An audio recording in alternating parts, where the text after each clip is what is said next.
Good morning, good moment, good evening, good afternoon, wherever you might be as you're watching this, wherever you are.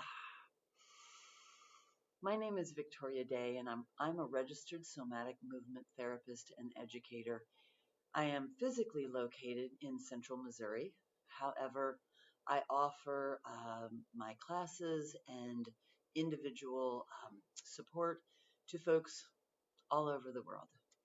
You can find out more about my classes by checking below. You can also find out more about me as a individual support. But what this is today is a little bit of embodiment practice around desire and manifestation. But this one's going to be a little different. So in the month of May, in many of my offerings, we are exploring desire and manifestation. How do we find the strength in ourselves to to yield to to yield into the support that we have, to feel the strength in ourselves, to reach out, to grasp what we want, and to be able to pull ourselves towards it or to bring ourselves into it and to feel the satisfaction of having then more deeply supported and nourished ourselves. That's what we've been exploring so far and will continue to explore. However, today is a little different. Today is about what happens when you don't get what you desire. You're not able to manifest. The Dalai Lama says, remember that sometimes not getting what you want is a wonderful stroke of luck. And while this might be true, not going to argue with the Dalai Lama, sometimes that just sucks. And sometimes we don't really know how to be with that suckage. So today, inspired by this wonderful book written by a woman named Julie Henderson, Embodying Well-Being is the name of the book, we're going to do a little embodiment practice that invites you to allow yourself to moan and groan. Moaning and groaning is a way to really let the body feel the compression and let it out and let that nervous system get massaged. Let your cells really get more oxygen, more nourishment, so that even though you didn't get what you wanted out here or in your mind, moaning and groaning is a way to help yourself let go of that feeling of sadness, anger, grief about what you can't control. And it also is a way to help you replenish. So, as always, we start out with me inviting you to be wherever you would like to be, and know that this is going to be about an 8-minute practice.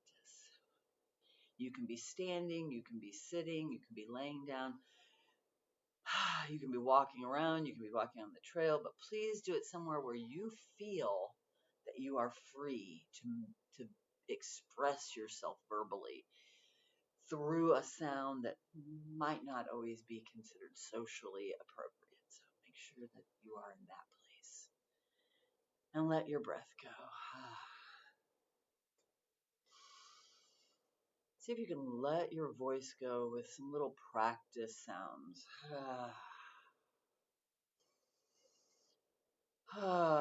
Some sighing.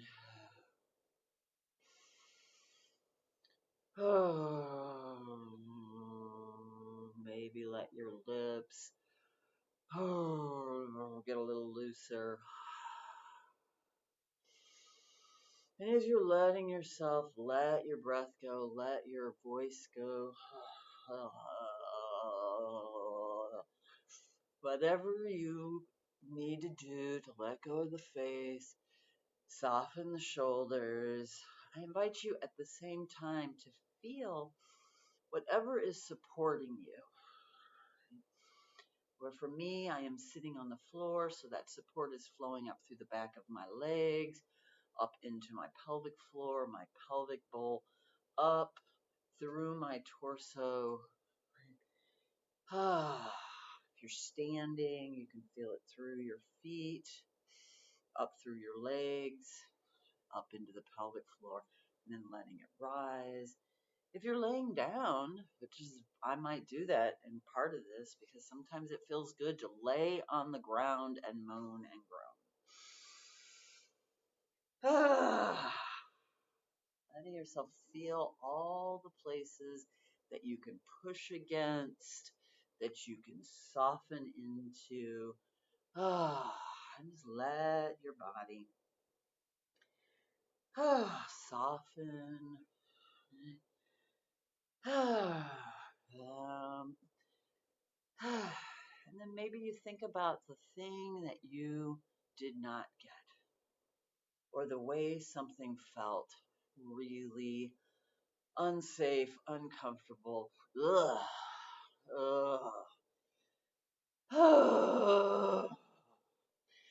And let yourself feel how that moan can come not just from up here, but down here, like you're a calliope or an accordion.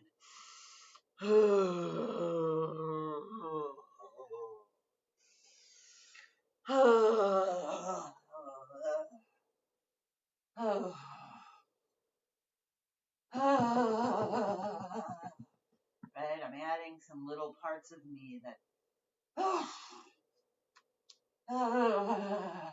want some other movement.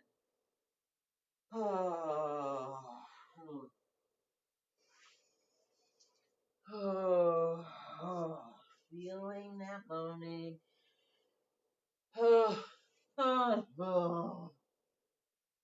Feeling my breath filling up my whole torso, the diaphragm moving downward, the lungs filling up.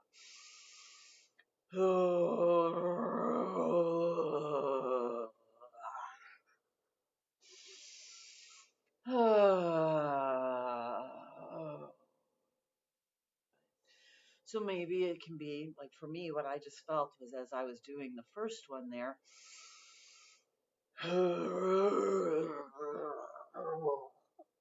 Things wanted to tighten. I felt like my anger. And I let it go. Let it soften. The second time around, I noticed a little more sadness. As I sort of collapsed into the sigh, the moan. And I could inhale. Feel that inhale filling me up. Feel myself gently yielding into the support, letting that support gently push me up. I'm just checking in. Is there any other part of me that would feel like it would benefit from a moan, a groan? I'm not quite sure what the difference is between the two, right? Let me see. A moan is more.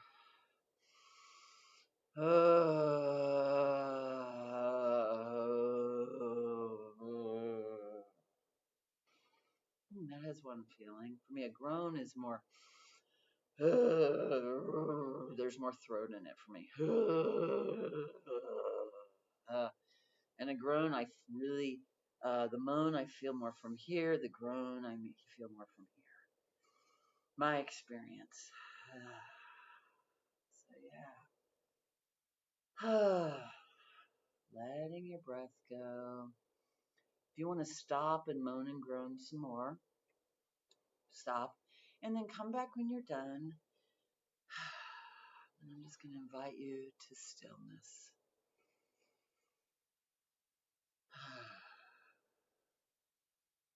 Letting yourself be kind, softening. feeling what you've let go of.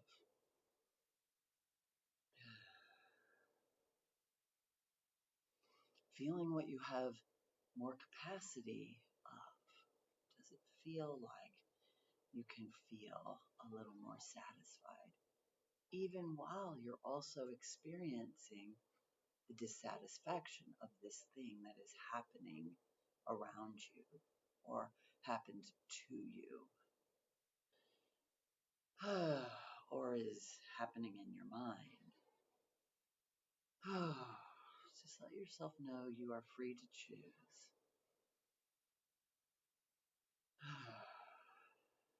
You're free to express your objections in ways that aren't necessarily about changing anything other than yourself. Because really, what good does it do you to hold those objections inside your brain, inside your mind, inside your body? when you can when you can let them go and find your strength, your core flow, your sense of yourself. And maybe it will help you have some capacity to actually engage more satisfactorily with something that's around this other thing. Engage more satisfactorily with yourself as you engage with the unsettling or unsatisfactory thing. And so that is a less than 15-minute embodiment break. If you enjoyed this, please like my YouTube channel. I have a goal of getting 100 subscribers. And if you like what I'm about, you can find me in all the different ways I share below. Thank you so much. I hope you have a very blessed, breath-filled, enlivened, embodied